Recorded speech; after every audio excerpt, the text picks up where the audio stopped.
برای عنوان قهرمانی وزن 95 کیلوگرم در مسابقه جمهوری اوید به گشتنگیری برای دریافت جام رئیس شهر دوشنبه بخشیده به تجلیل 25 سالگی روز وحدت ملی روی گلیم آمدند.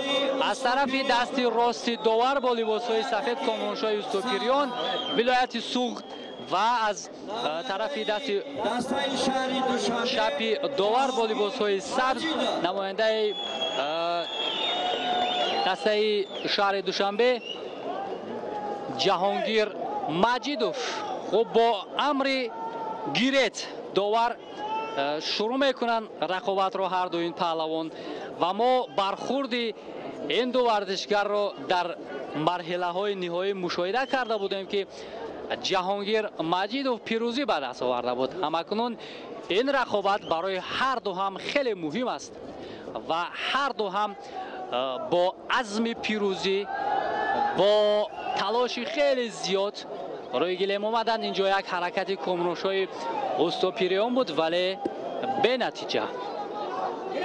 هر دو هم در رشته گشتین جودو موفقند و چون بالاتر هم اشاره کرده بودیم جهانگیر مجیدوف چند پیش سالهای پیش در رده‌بندی جوانان جودو زینه‌های بالایی را اشغال میکرد و همکنون امروز باز همان هنر و مهارت خود را در رشته گشتین جودو ادامه میدهد و امروز بر مقابل یکی از چهره های خیلی شناخته هم گشتین ملی هم جودوی کشور کامرانشاه استوپیریان روی میدان آمده است. شاید برای کامرانشاه این نبرد یک نبرد به قول قصاص ستانی هم باشد، چرا که یک مرتبه در فینال از جهانگیر مجیدوف شکست خورده بود و امروز برای دیگر کردن نتیجه ها شاید تلاشی زیادتر کند کامرانشاه، زیرا از ورزشگران منطقه سوخت از مرحله نهایی دیگر پهلوانان مغلوب شدند. تنها کامرانشاه است که میتواند با نشان طلای این مسابقه به ولایت سوخت رود. اما بر مقابل کامرانشاه نفر ایستاده است، پهلوان ایستاده است که واقعا هم هنر والا دارد، واقعا هم یک حسی خیلی پهلوانی دارد و در گشتین ملی خیلی تجربه دیده است. تمام مهمانان، تمام مخلصان و نفرانی که در اینجا شرکت دارند همه با دقت نظارت میکنند، تماشا میکنند آزمایی هر دو این پهلوان را تا نتیجه چی میشود. هنرنمایی کردن جهانگیر مجیدوف و کامرانشاه استوپیریان اینجا یک حرکت کامرانشاه بود ولی بعد از امر داور آگاهی اول به جهانگیر مجیدوف داده می شود.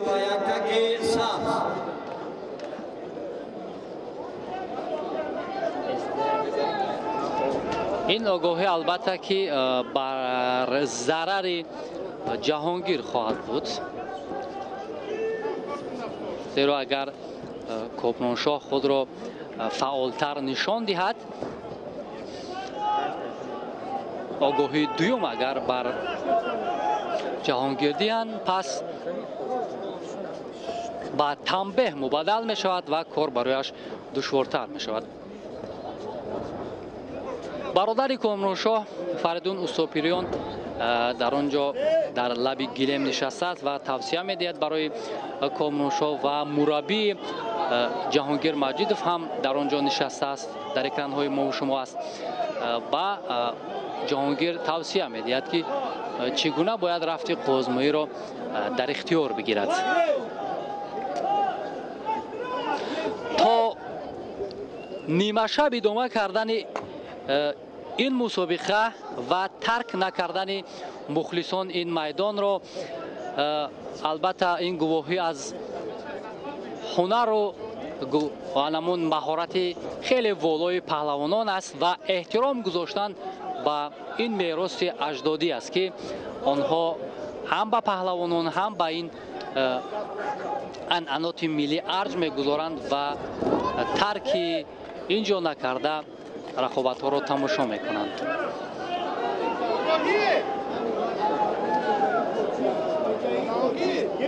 خوب، داور اشاره میکند که گیرت کمتر از 1 دقیقه دیگر در اختیار دارند پهلوان ها، هر دو این پهلوان، و با همان یک آگاهی که جهانگیر مجیدوف دارد از کامرانشاه خفا میماند.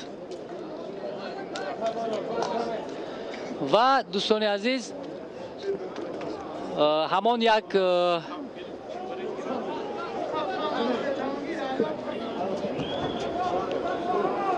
آگاهی برای جهانگیر خیلی خطر دارد و شاید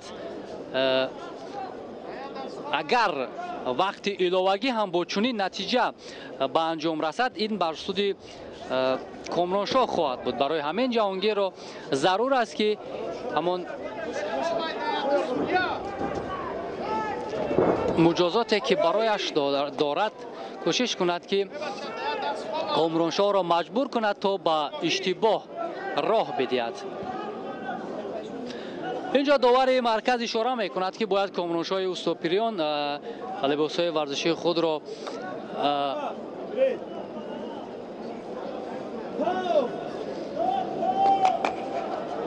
با ترتیب درآورد، بعداً رقابت را دوباره شروع کنند. همین طور دوستان عزیز، وقتی اساسی قوزمایی سپری شد و 3 دقیقه دیگر با قوزمایی هر دو این پهلوان ضرب نمودند و اگر رفت و در جریان همین دقیقه های ایلوگی جهانگیر مجیدوف اگر آگاهی دویم رو گیرد، پس کار برایش دیگر تمام، و اگر نه برای موفق شدن باید زیادتر تلاش کند تا اجرای اصول نماید. اگر یک بدن یا یک پهلو کدام از این پهلوانان صاحب شوند، پس رقابت در اینجا باز داشته می شود، دست یکی بالا برداشته می شود.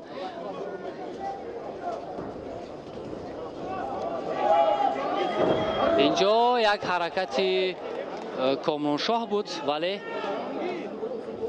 حرکتی نتیجه آور نشد.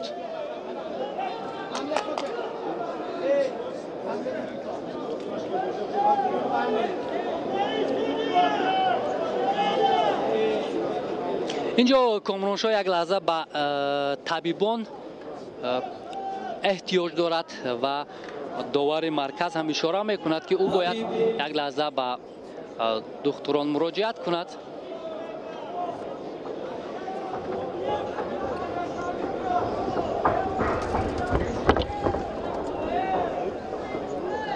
از انگشت خود کمی لط برداشته است کامرانشاه اوستوپیریان و طبیبان به او کمک میرسانند. قهرمان دو کاراته آسیا آید به گشتین جودو کامرانشاه اوستوپیریان، اشتراکچی 2 بازی های المپی، نفری که برای این ملت، برای ورزش این ملت البته خدمت های زیاد کرده است. امروز در گشتین اجدادی، در میدان اجدادی هنرنمایی میکند. این هم باشد جهانگیر مجیدوف است که البته اون نیز در رشته گشتین جودو خیلی موفق است و امروزها هم باز برای موفقیت تلاش میکنند. این همان مکافات های عالی автомашینایی که برای پهلوانان همچون هدیه برای غالبان انیقترش توفه کرده می شود در اکران های ما و شما بود. برمیگردد کامرانشاه دوباره به رقابت و شروع میکنند همین نبرد رو. اگر بدون به دست آوردن امتیاز دقیقه های اساسی هم، دقیقه های ایلوگی هم سپری شود، پس اینجا کامروش‌های وستوپیریون پیروز خواهد بود. شاید اینجا داور قضاوت کند به خاطر کمفعالی، ولی نه. اگر همین گونه فعالی خود را جهانگیر نشان دهد، شاید برای کامرانشاه تنبیه نیز آگاهی نیز داده شود. داور از قرارهای میبرآورده خود مطمئن است، خیلی خوب میداند که در کدام حالت آگاهی دهد به پهلوان. انا همین اصولی خیلی دوست داشته جهانگیر است، ولی کامرانشاه نیز میداند که چگونه دفاع کند، میداند که چگونه مقابل این عملکرد جهانگیر حرکت کند. ولی شاید به خاطر برآمدن از همون گیلم به کامرانشاه آگاهی دهند، ولی این را داور خوبتر میدونند. بله همین طرح هم شد. اکنون دیگر جهانگیر دلش پر شد که از جهت آگاهی برابر شدند، ولی آگاهی آخر شاید نقش مهم بازد. اینجا یک لحظه توجه به خاطر آنه که در حقیقت در همان لحظه کامرانشاه از روی گلیم برآمد یا نه.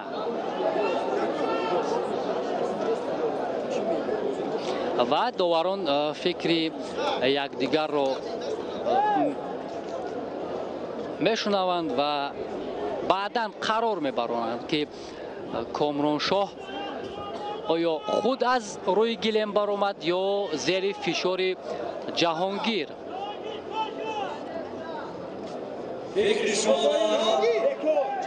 بله همین طور هم شد. آگاهی به کار کرده شد، یعنی کامرانشاه قصداً از روی گلیم نبرآمده بود، ولی این چیز باز جهانگیر را فعالتر میکند و او کوشش میکند که امتیازی تاند.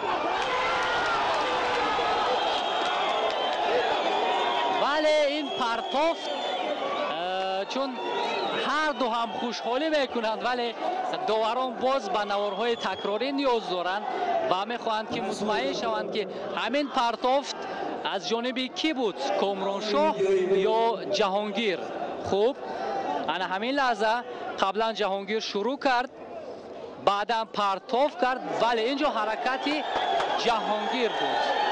اینجا حرکت جهانگیر بود واقعا هم تا با آخر و او شاید اینجا بدن بها گذاری شود، اما اینجا داوران باز خوبتر میدانند. ولی از نگاه اول اینجا تا با آخر جهانگیر مجیدوف مبارزه بود.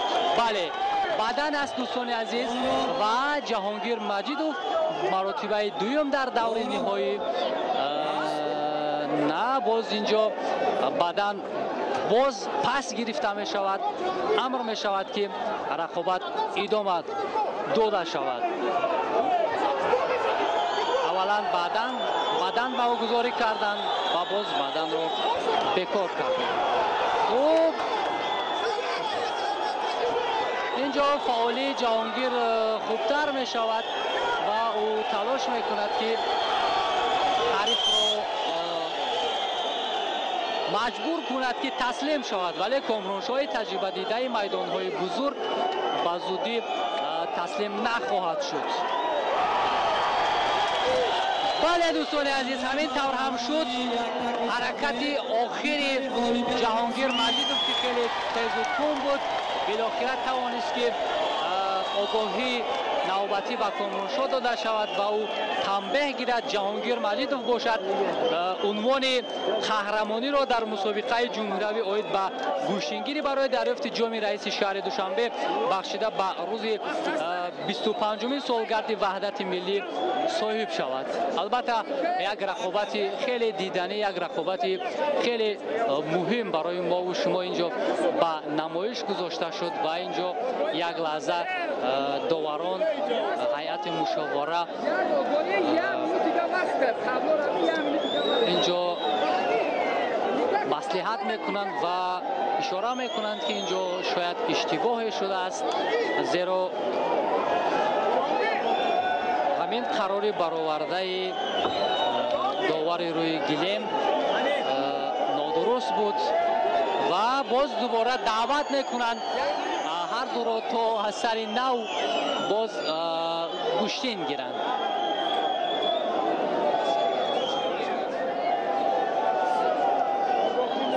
اما قراره که داوری روی گلیم برآورد از سبب آنه که در همان نقطه آخر جهانگیر فعالی خود را نشان داد و بعدا داوری روی گلیم اشاره کرد که آگاهی باید به کامرانشاه داده شود و باز پس گرفتن آگاهی را رقابت ادامه میکند.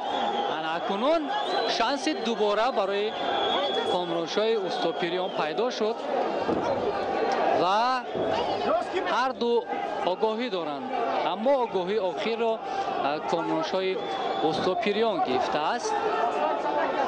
ثانیه های به شمار باقی ماندند.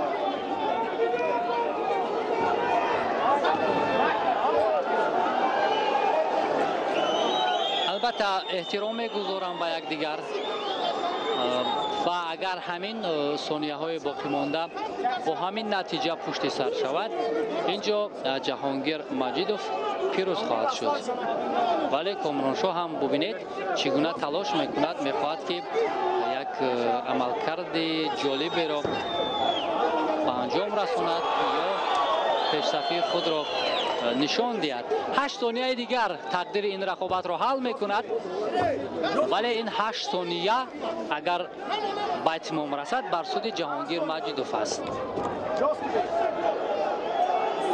ولی نه دوستان عزیز، بالاخره جهانگیر مجیدوف توانست مرتبه دوم بر مقابل کامرانشاه استوپیریان در فینال پیروزی به دست بیاورد. چون گفتیم آگاهی آخران را کامرانشاه استوپیریان صاحب شد، از همین لحاظ غلبه بر جهانگیر مجیدوف داده شد و او در وزن 95 کیلوگرم غالب دانسته شد و عنوان قهرمانی را در این مسابقه صاحب شده. همچنین صاحب автомашинаи سبک‌رو گردید. ما باز یک رقابت دیگر در اختیار داریم. پهلوانان وزن جمعی 95 کیلو تیمور رحیموف و شریف جان نظریف.